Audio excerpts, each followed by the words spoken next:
Hi everyone, I'm Hallie Charney. I live in Sham for the last 20 years. I'm an HR manager, and in the last 5 years, I also practiced a parental and families instructor. I'm married and a mother of 3. And in the last year, I joined the Shoham Partnership Committee. We are continuing our online women's series with taking a moment to pause and recharge our energy in an inspiring session about achieving spiritual growth just before Hanukkah, the holiday of lights. But before, a few words about the partnership. The Shah-Memphis Partnership was established in the beginning of 2017. It is part of a global partnership unit in the Jewish Agency that connecting Israel and Jewish communities through people-to-people relations. It is led in Sham by our chair, Oli Lat, and Jewish Agency Director, Anna Berkman. And in Memphis, the partnership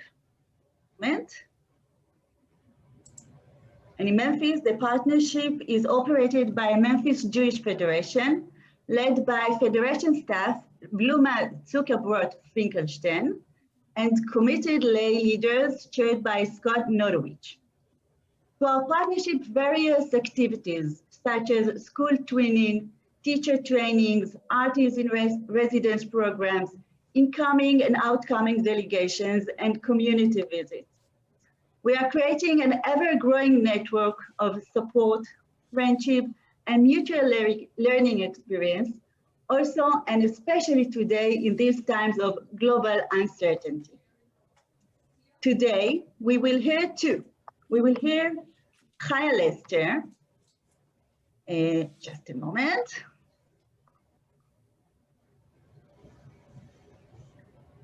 Sorry. Featuring former and spiritual guide Chaya Lester. And I'd like to introduce the Sham speaker, Tali Versano Eisman. Tali is a resilience professional, an author, a poet, and momentum group leader. If she looks familiar to some of the Memphians, that's because she visited Memphis with a delegation in 2018 and lectured during the Israeli Fest. Before we start, please remain on mute, write questions in the chat box, and we will address them. Tali, the Zoom is yours. Oh, I'm so excited to see you all. So, next week we will celebrate Hanukkah, the holiday of light. No one wants darkness here, just light. Let's stop for a moment and ask, is it really in our power to drive out the dark parts of our lives?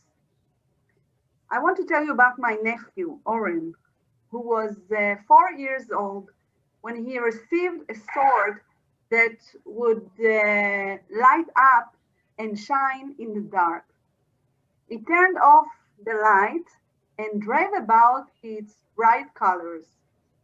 The next morning, the sword did not shine and show its special lights like the night before. When Orna, his mother, explained to him that it shines only when it's dark, he told her, so let's turn on the darkness. So we already know that it is impossible to light the darkness, but I know, and I'm bet that you know also that there are people who light the darkness inside them. No matter how much light there is outside, inside they have a mental mechanism that turns off their light.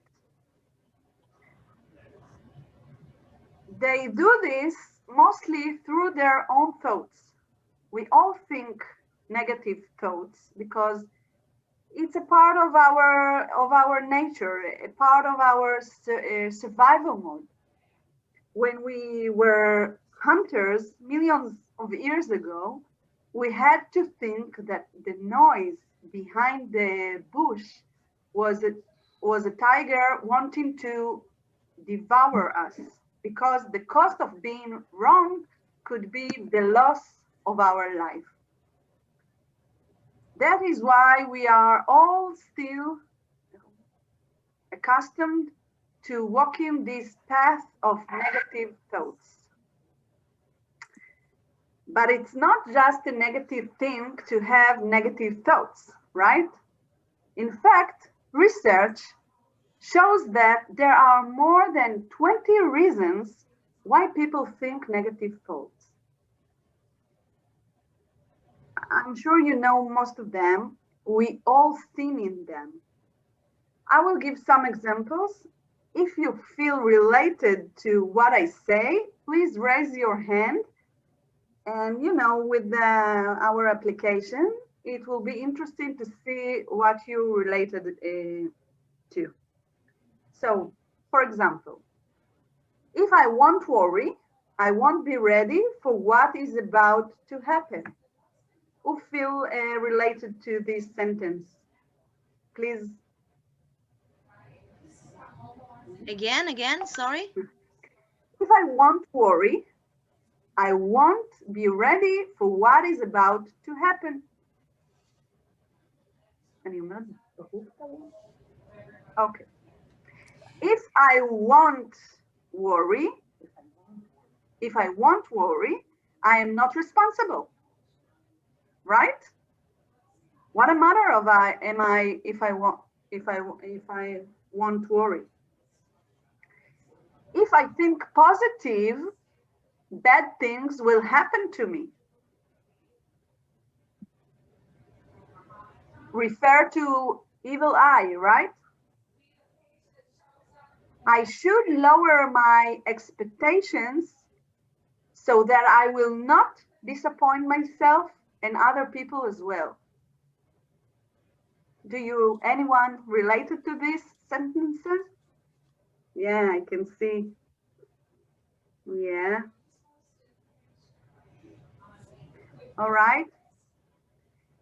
If I won't beat myself, I will never change.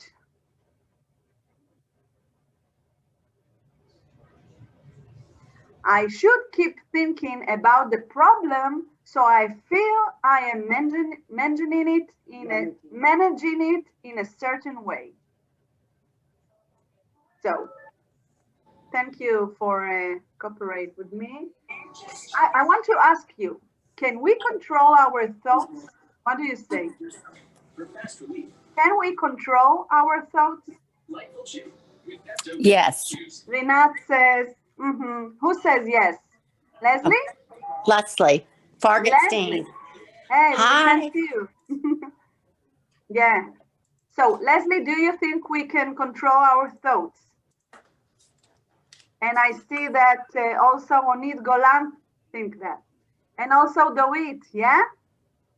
Yes, okay. For sure. So, I will ask you now not to think about a pink elephant.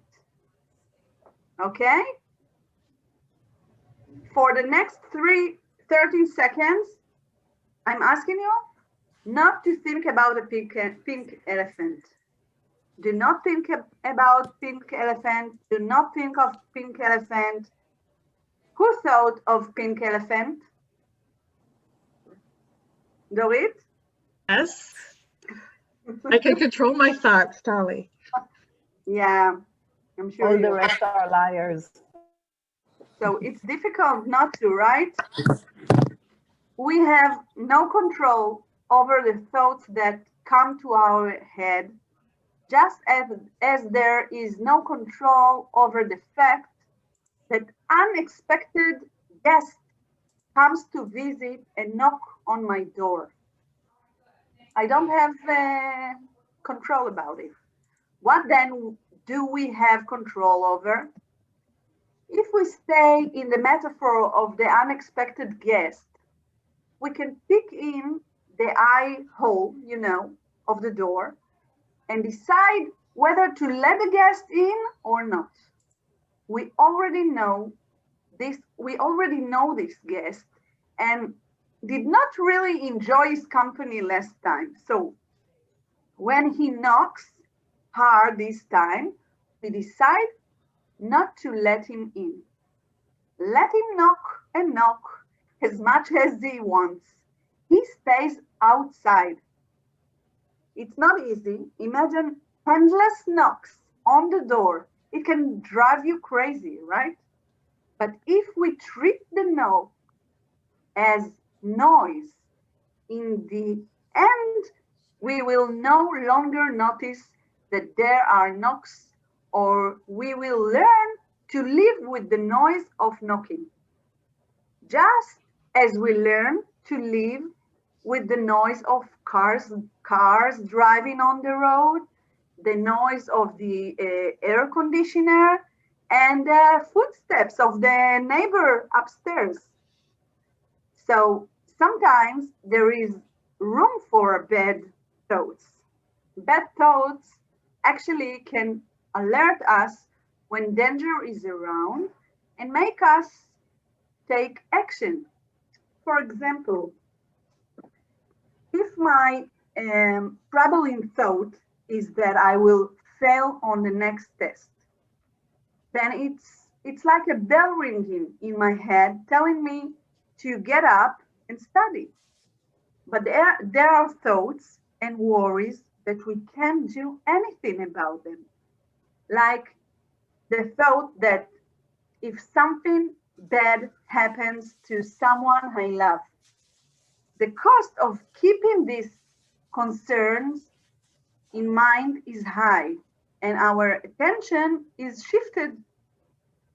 I want to forgot to do it earlier, but what do you see here? Yeah, I would like to hear your... לא רואים, את צריכה להרים את זה. Okay, now. Do you see it? Right here? What do you see? Scribble. Okay. A hurricane. A tornado or hurricane. Okay, okay. A thought bubble. 6. A cinnamon roll. Okay. So there's a scribble here that looks like, I don't know, like hurricane or something else. And there's a page, and there's the hand holding the page, and my new manicure, and a hole behind me, and etc., etc. But we all looked about only the scribble, right? Only the scribble, because it's called tunnel vision, because we see only that. Our attention is greatly reduced, and when the thoughts are like that, immediately affects our body, physical changes. The body goes into stress and alertness. But make no mistake, we really, all of us, really good at dealing with threats and acute danger. This is an inherent ability in our DNA. It is a built-in protection mechanism. This is an operation that requires a lot of energy. The brain floods us with adrenaline, and we immediately take action to protect ourselves. It's called fight or flight. Then when the threat passes, the adrenaline goes down and we feel we have no power at all. I'm sure you know that feeling. And all we want to do after that is to sleep for 5 years. Here's the problem. This is a good mechanism that works, but is good only for a short-term threat that has a beginning and an end. It is called short-term threat. In ongoing emergencies, such as the coronavirus, we have what floods us and first and then leave us without energy. There is a mental price as well as physical one. Adrenaline and cortisol work over time. The substance causes an increase in heart rate, stomach pain, and increase in blood pressure, etc. The pressure is harmful when there isn't a good defense mechanism. We deal with the repression and denial. Like when, when kids close their eyes and then they think that the problem is not there. When we grow up, we realize that it just doesn't work, right? So what do? We don't wait for the next vacation. We cannot say, I will hold on for another 2 or 3 weeks, and then I will take a day off.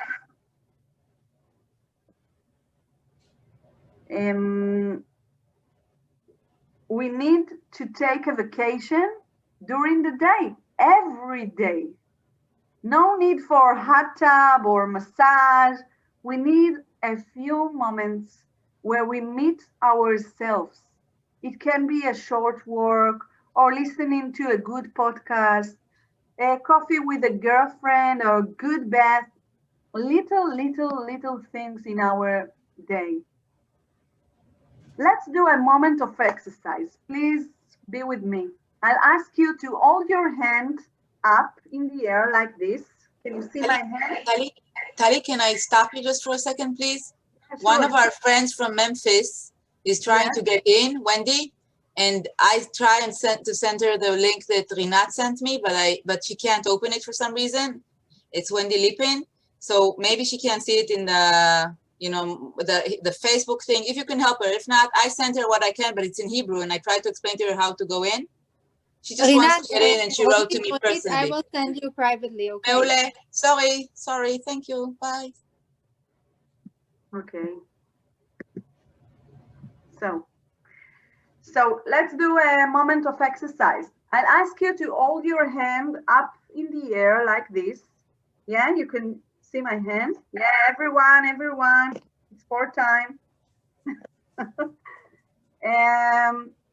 So hold your hand up in the air and hold it until the end of the session. It's not much more. Chaya, I think it's just another half an hour, something like that. You will be okay with that? Only half an hour, okay? So don't be so sad. I'm just kidding. So you can take your hand down. You must have, I'm sure you must have already started to feel the pain. Sometimes just the thought that it will take longer hurts, even though nothing has changed, right? But if I tell you to raise your hand again, please do it with me. You will feel how your strength are already renewing. Recovery is critical, and everyone needs to find their own way to recover. You will now divide, we will now divide you into groups, and I will be happy if you share with each other what's your best cup of coffee during the day is. When do you meet yourself? It can be a real cup of coffee, and it can be anything that charges your battery. So share it with each other, and we will meet again here in 7 minutes. Okay. So you mean anything that kind of creates a sense of recovery and recuperation that you can do during the day to kind of bring that recuperation vibe? Yeah. Yes. Yeah. Right, so just, yeah, sharing with each other, like what are things that you do kind of for self-care? Yeah. Thank you so Thank much. you, Chaya. So, Ranit?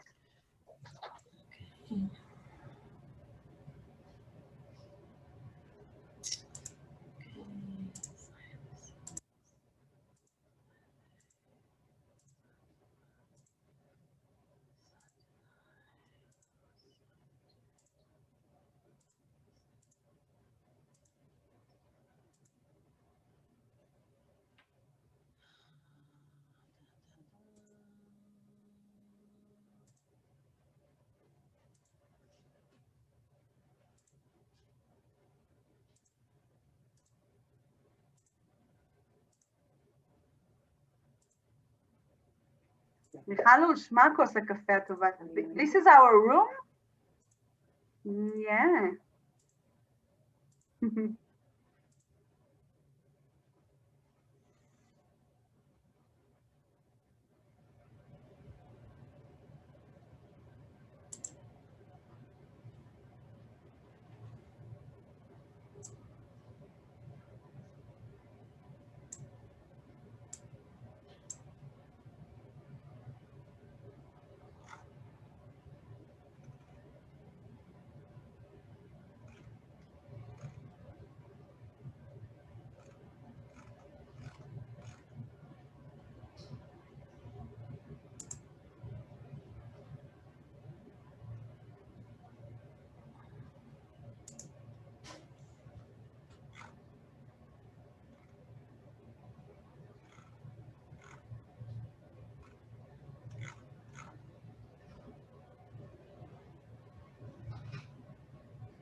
groups, and then I got.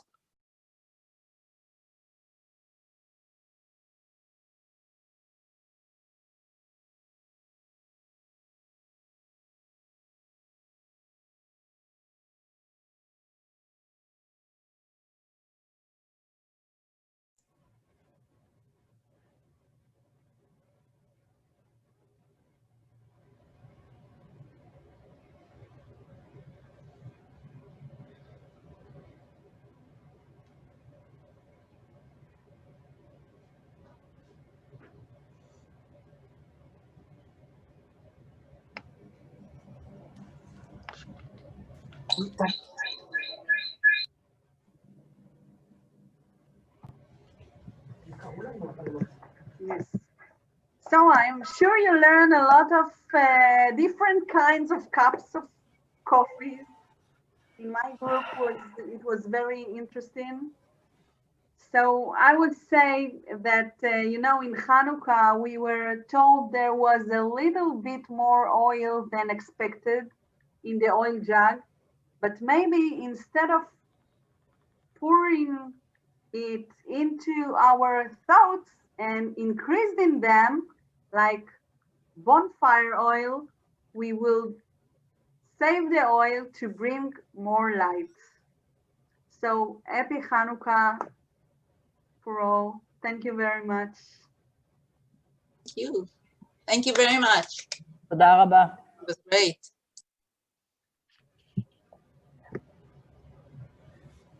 Well, can you all hear me now? Without further ado, I'd like to introduce Chaya Lester. Chaya is our hometown girl, daughter of Memphians Gary and Cheryl Kaplan. She's married to Rabbi Hillel. They have 4 precious kiddos. She is a psychotherapist, inspirational speaker, and spiritual guide based in Jerusalem. She is a wordsmith, performance artist, and an unapologetic mystic, passionate about bringing Torah to life. As a spiritual tour guide, Chaya has had the honor of guiding thousands of visitors in Israel. Among them are VIP visitors such as pop star Alicia Keys, U.S. senators, and the first Momentum group of ladies from Memphis in 2017. She facilitates profoundly unique experiences, allowing visitors to see their trip to Israel as a truly life-transforming journey, which I can personally attest. Let's welcome Chaya Lester. Yay, thank you. Thanks, Michelle. So good to be with everybody again. Old faces, beloved faces, new beloved faces. Tali, kol hakavod, like I cannot even imagine trying to give over what you just gave over, me doing it in Hebrew. The fact that you are able to do that in English is just, it's astounding and amazing. And I was just recently watching with my 5-year-old, his kindergarten sent out a video with like a little, I don't know, some sort of cartoon creature and this woman explaining to the kids about Corona. And then I met you and I was like, oh wait, I just saw you in this video with my 5-year-old. So Tali's famous in Israel, y'all. And it was great to hear you. And in general, to all the Shoham women who are on here right now, they're going through this in English, you know, like if all the Memphis women just realize, wow, what would it be like, you know, if I was trying to listen to this in a different language? So I'm really just appreciating this, you know, this whole endeavor of bridging two worlds so far apart and yet so deeply connected, and creating those bonds of connection even deeper through learning together and growing together. You know, the title of this is Achieving Spiritual Growth in a Pandemic. Like here, I mean, I don't know how often you guys were getting together, Shoham and Memphis, online before the pandemic, right?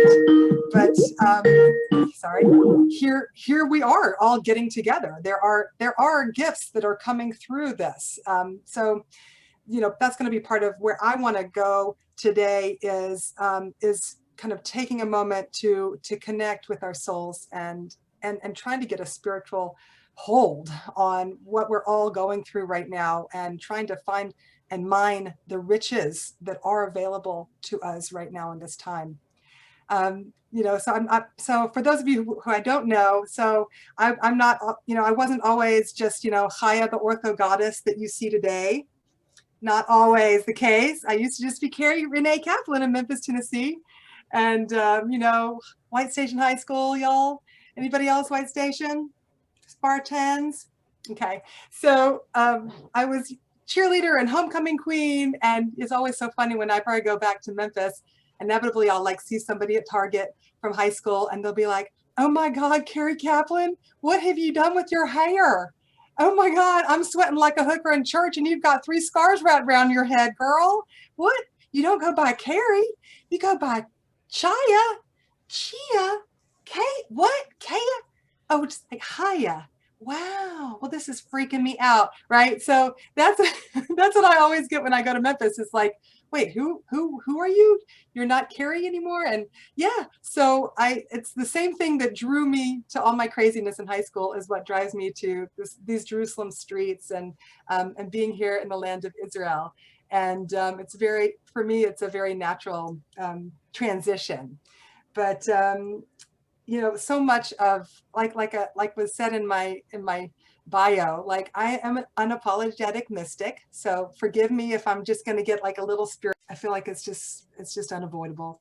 So I had like 6 weeks ago, I had a dream. Sometimes I'll have dreams. That's part of how I work. Sometimes I'll have dreams about somebody I'm going to meet, you know, or a thing I'm supposed to do in 3 weeks from now. 6 weeks ago, I had a dream about getting together online with the women of Memphis. And the topic that we were supposed to be discussing was sitting in the sukkah. And this was during Sukkot in the dream. And I was supposed to be talking about sitting in the sukkah. Meanwhile, we're all on our computers, not sitting in a sukkah. And I remember in the dream, I was like, how are we going to do this? You know, how are we going to talk about this act of a full embodied, you know, experiential act of sitting in a sukkah. Meanwhile, we got, you know, a nice roof over our head and we're not going to really be able to taste the sukkah. So you get that kind of that hard place of like, wait, it's not about talking about it. You know, it's not about talking about spirituality. Spirituality by its nature is not something you can talk about. You know, it's esoteric. It's something that's beyond expression. But what it is something that we can experience. And it's something that we can feel. And where we do feel, and the places where we do feel, those are the portals to our souls. So we talk about Hanukkah and what does it mean to like connect to Hanukkah? And, you know, just like during Sukkot, we have to have the experience of sitting in the sukkah to really know what and get the juiciness of it. So too at Hanukkah, we need to like get into that experiential taste of what the holiday is here just to give us a portal into. And so what I want to kind of offer to us is that the way to experience the real spiritual juiciness of Hanukkah is that we have to sit in the darkness. That's what Hanukkah is. It's about lighting up the darkness. And the only way to light up the darkness is to go into the darkness. You know, and Tali said so beautifully the story earlier with the little 5-year-old who was like, oh, let's turn on the darkness. And nobody wants to turn on the darkness, but maybe we do. And maybe something incredible can happen when we do go into the darkness. There's this great story I love about, there's a man, he's searching, you know, he's searching on, you know, in the grass for his lost keys, and he's frantic. And finally, you know, his friend comes over and he's like, what are you doing? He's like, I'm searching for my keys. I don't know what to do. And they start searching together, and they're searching, and for hours, they're sweating, they're searching for the lost keys. Finally, the friend's like, God, you know, like, what do you just like retraced your steps, and where were you last time you saw the keys, and where do you think you might have lost them? And the guy says, oh man, yeah, I was over there in that dark field. And his friend was like, then why are we sitting over here you know, in the light, you know, under the light, like looking over here for the keys that we know is over there? And the man says, well, because it's too dark over there. I don't want to go in the darkness. It's too dark. Okay, but the only way to find the keys is by going into the darkness. I don't know why God set it up this way, but apparently that's somehow one of the spiritual formulas of reality, is that we only find the keys are always hidden in the dark. Keys are always going to be hidden in the dark, especially in my house, where I lose my keys all the time. Keys are always hidden in the dark. And the amazing thing that happens, it's not just that, oh, we go into the dark because then we have to light the candle. No, when we go into the dark and really surrender and dive into it, then a light occurs. A light comes out of the darkness, actually. And when we are able to courageously, or, sometimes we have no choice but to be plunged into the darkness.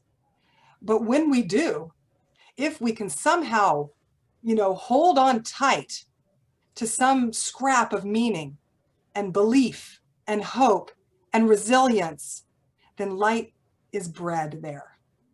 And it's really powerful for me to be talking about this and giving word to this with so many of these faces and women that I know so and love so well, who I know some of the darkness that y'all have been through, and we've all been through, but the loss of a partner. I mean, and who's going to forget, the day that Kayu's Dan died, and the darkness of that? Who's going to forget the dark, painful moments that we've all had, and we will all continue to have? But to know that somehow there's deeper, more treasureful keys hidden in those hard, painful experiences than we can ever get by standing under the artificial light of the lamp on the street when our keys are over there in the field.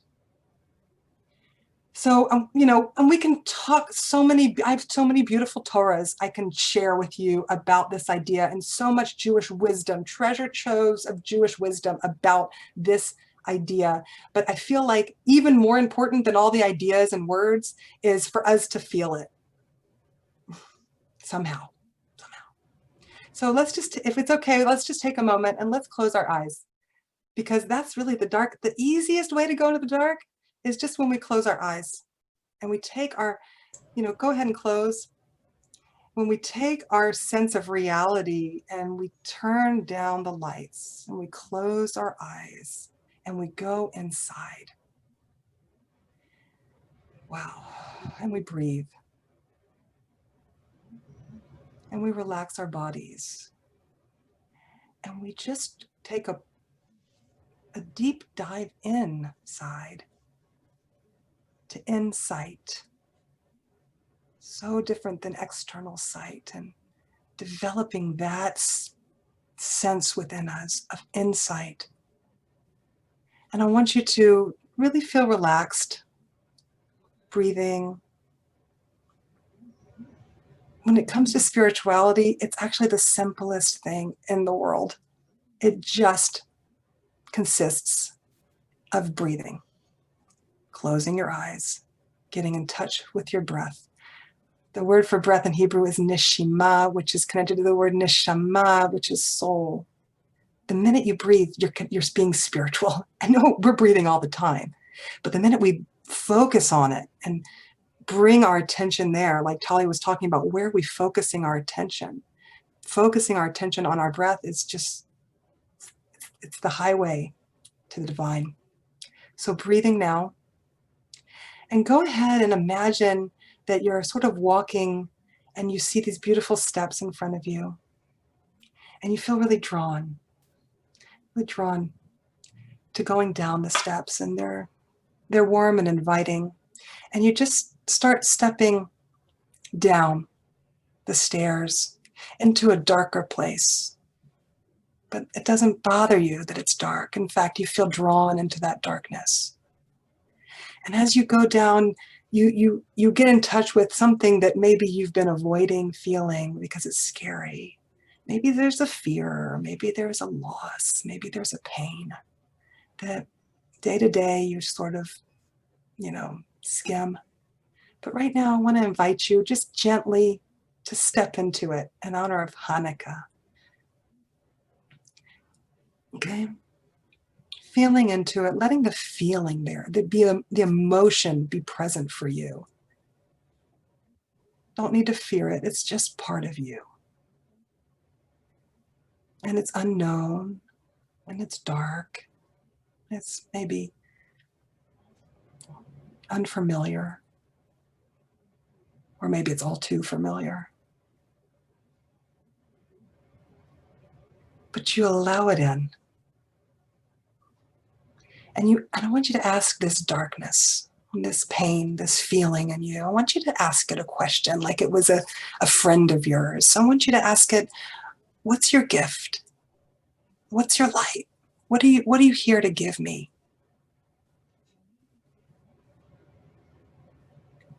And just open your mind, open your heart to just noticing whatever comes. Maybe nothing comes, that's okay. Maybe you get distracted, that's okay. Just noticing.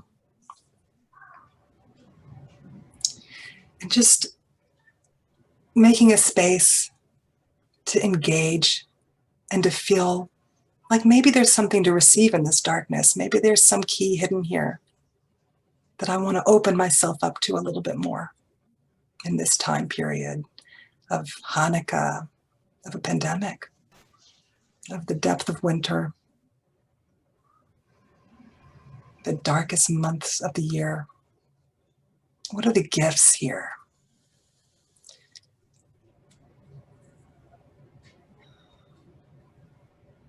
And just sort of taking whatever you get. Maybe it's an image. Maybe it's a word. I want you to sort of put in your pocket. Imagine you're putting in your pocket.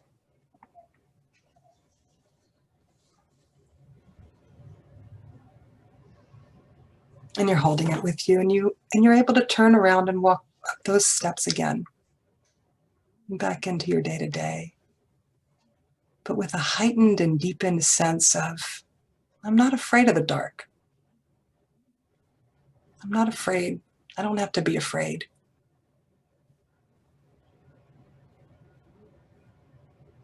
And maybe you didn't get anything, or maybe you got something and it's confusing. Just allow it to sort of sit with you.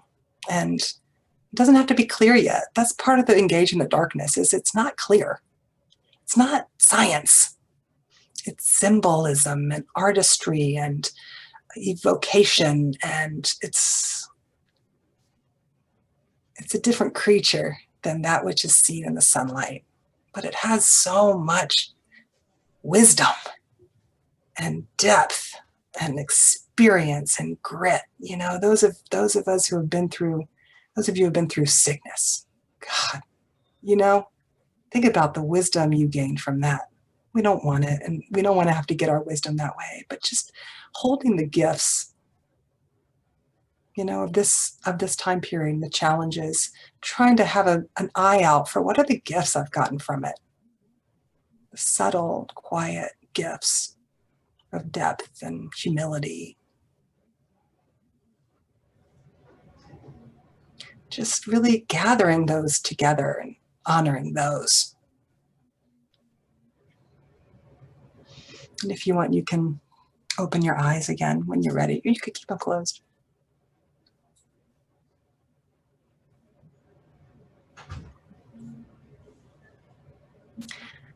You know, there's a beautiful Torah about when God created the world. It says it created two great luminaries, the sun and the moon. And in the very next sentence, it says that the great luminary, the sun, and the commentators rush in when they see this weird contrast in the wording. It's like, wait, first sentence said it was two great luminaries, the sun and the moon, but then the second sentence says the great luminary, the sun. And they jump on that and they fill that up with story and imagery. And the story they tell is a story about the diminishment of the moon, where the moon says, wait a second, God, how can two kings wear one crown? And God's like, oh, yeah, wow, you're right, moon. You make yourself small. The sun's going to wear the crown. And the moon is made small. And it's basically this Jewish mystical this is Kabbalistic feminism, the explanation for why women have been diminished in history. This is the Jewish explanation. It's the diminishment of the moon that was, ordained by God, that the feminine should make itself small, and it would be the moon. And the moon in the story says, wait, what's up with that? Like, that's not fair. And God's like, oh, you're right. That's not fair. Here, I'll let you, rule the night. Here's like a little light. And the moon says, that's not nice. Like what is my little candle in the face of the brightness of the sun? It doesn't count for anything. And the God's like, oh yeah, you're right. And God keeps on trying to come up with these things to like make the moon feel okay about being small. And in the end, he's just like, yo, you're right. I totally messed up. Please the Jewish people should bring a sin offering for me every month at the new moon. Because yeah, I mean, these are my words, but I messed up, says God. And why am I telling you this now? Because our work as women is so often in the dark. It's so often about not being seen. It's about, that's changing, thank God. And we're reaching a new era. But our work has really been about being able to be in the darkness and, and being that night, the luminary in the night. And the incredible gifts and riches that womankind has been through in the long, track of history, going through the darkness, and the humility and the depth and the inwardness. And there's so many gifts that womankind has garnered through being a moon figure who hangs out in the dark. So I feel like it's very deeply built into us to be able to do this work, us as women, to be able to do this work of really appreciating what the dark has to offer. We've been doing it for thousands of years. And now we're coming into a time where we can bring that into, we're coming into the fullness of light. And there's a lot of really great Jewish teachings about that happening too. But it's emotionality, right? It's going into those emotions. It's feeling those emotions. It's holding them. It's just good stuff. It's just really good stuff.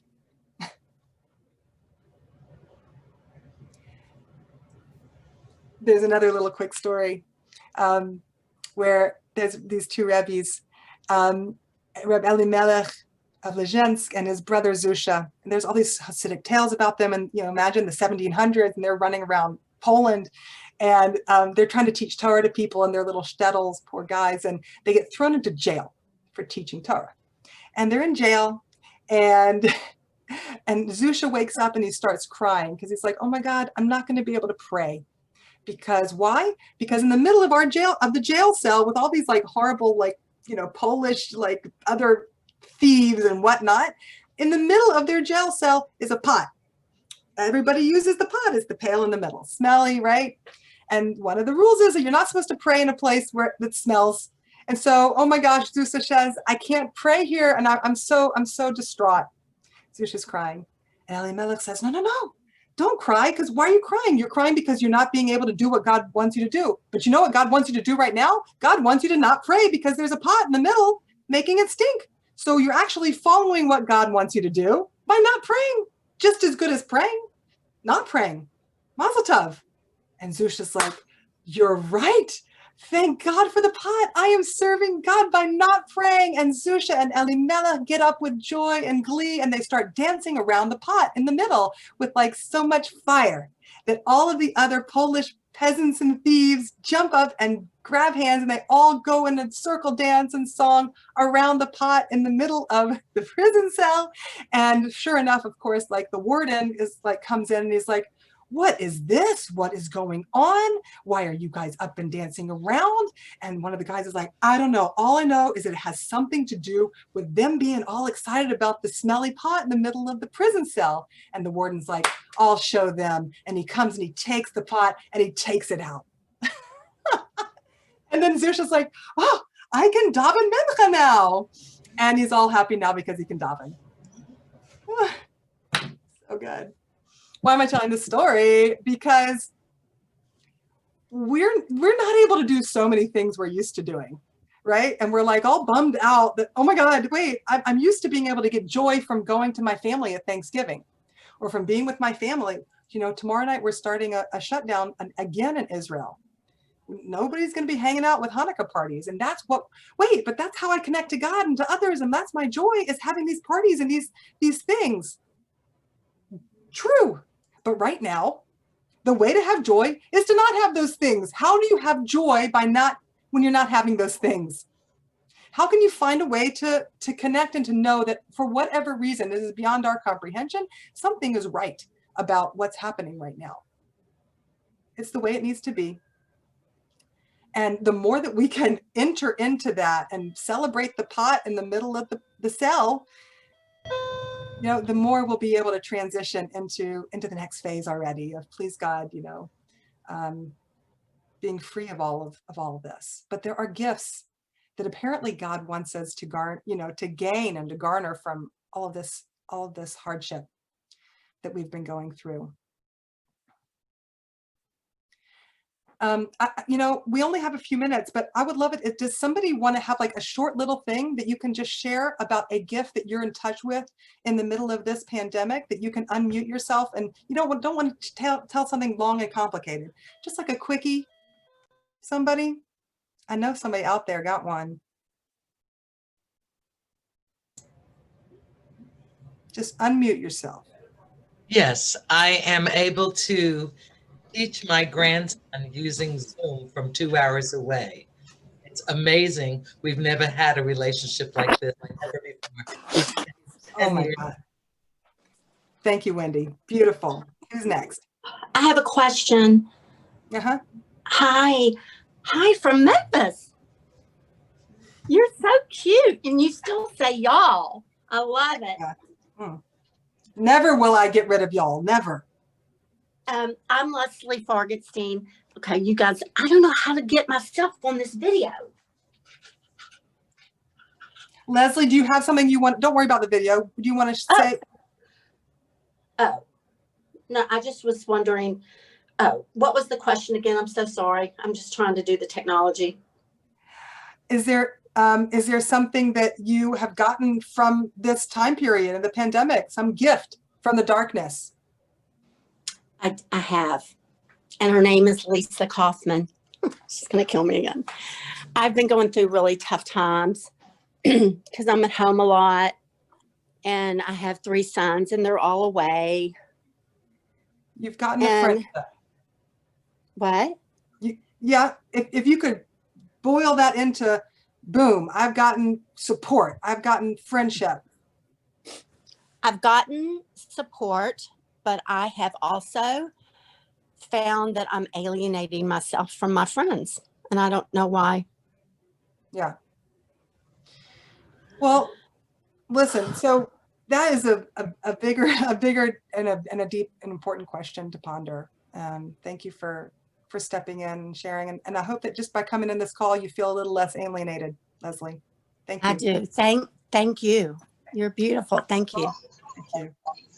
Can I say something? Yes. I fell in love with myself because I've never seen my face so many hours and days and months, and myself being look, I mean, oh my goodness. So thank you, coronavirus. Thank you, Zoom. And thank you for Chaya for a very nice, I don't know how to say it in English, but thank you, Chaya. A geschmacked learning. Okay. Thank you, Ori. Beautiful. That's so great. Can I also say, please, from please. Israel? I think I'm thankful for, I go to many more Kabbalot Shabbat, Friday meetings, because it's on Zoom.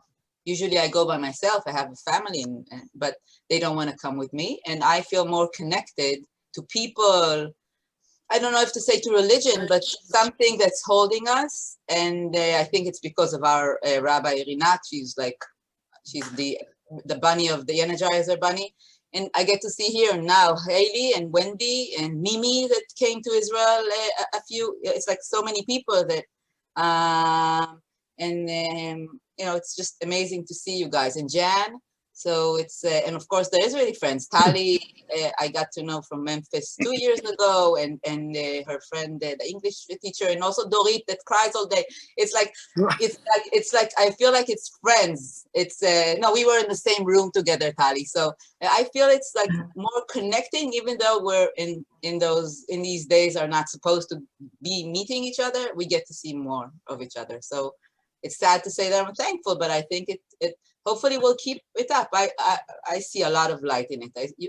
I see a lot of people doing so many good things that the corona is, making them do, and it's great. Yeah, beautiful. Yeah, I mean, I think we so often feel like we have to be guilty. That was beautiful. We have to feel guilty if we're like getting something good from all this because it is so tragic. But I really want to offer to us all that we can hold both. It's still a tragedy, and that does not mean that you cannot be getting gifts from it and acknowledging those. It's okay. We can hold both, and we can be paradoxical creatures. Gary, I was just going to tell you that I have come to appreciate far more the everyday things that we used to all take so much for granted. And I think this will continue post-COVID, I hope. True that. I want to say thank you to Chaya and Tali for a fabulous hour. I think it was almost like a group therapy session. And what I wanted to say quickly is I'm very thankful for my grandchildren and grandchildren because they know that I'm by myself and they call me a lot. And we have in-depth conversations because no one's ever in a hurry. Whereas usually it's, hi, Grandma, how are you? Bye, I have to run. And this is really something to be thankful for. Yes. Thank you. Can I say something? One more thing. This is Leslie Fargotstein. Hi. So I'm so thankful for my husband. I love him so much. We're together all the time. And he's just the rock. And I thank God for him every day. I have the best husband. Did you know my husband? But you're so young. How old are you? Me? Yeah. I'm 46. Oh, you're young. Never mind. Okay. Yeah. Yeah. Shout out to the husbands. Yeah. Shout out to the husbands and those of us, we got them. Wow. Okay. Last one. And then we got to, close up the magic. Hi. Can I ask? Marlene? Yeah. I just wanted to say that it is hard for me to believe, but I actually learned how to enjoy being at home and being quiet and not running around, not have my mind running all day long. And I'm thankful for it. Yeah. True that. Thank you. Can I say one thing? Yeah. Everybody? I live next door to my grandchildren, and that has been the most unbelievable experience of us going back and forth and just loving each other and having a special show that we watch with our oldest granddaughter. And it has been just eye-opening for us. And I too have a wonderful husband, and we found out that we can be together all the time and we're okay. So that's been my great experience as my family. Yeah. Thank you, Henry. Okay, thank you, Chaya and Tali, for your time and perspectives today. And to all of our Memphis and Show friends who could join us and participate. This has been a year like no other for most of us. And I'm grateful for today's workshop. From darkness into the light. Moving forward, we are getting ready for our third and final event celebrating women's suffrage, the status of women and the United States, next month on Tuesday, January the 12th. We will welcome Kate Shafzan, who serves as the very first female dean of the Cecil C. Humphreys School of Law at the University of Memphis. She has been with the university for 11 years on the faculty at the law school. She is active in the Jewish community as well. We serve together on the Memphis Shoam Partnership. Don't forget to sign up and register for this event. You won't want to miss it. And thank you all for joining us today. This has been beautiful.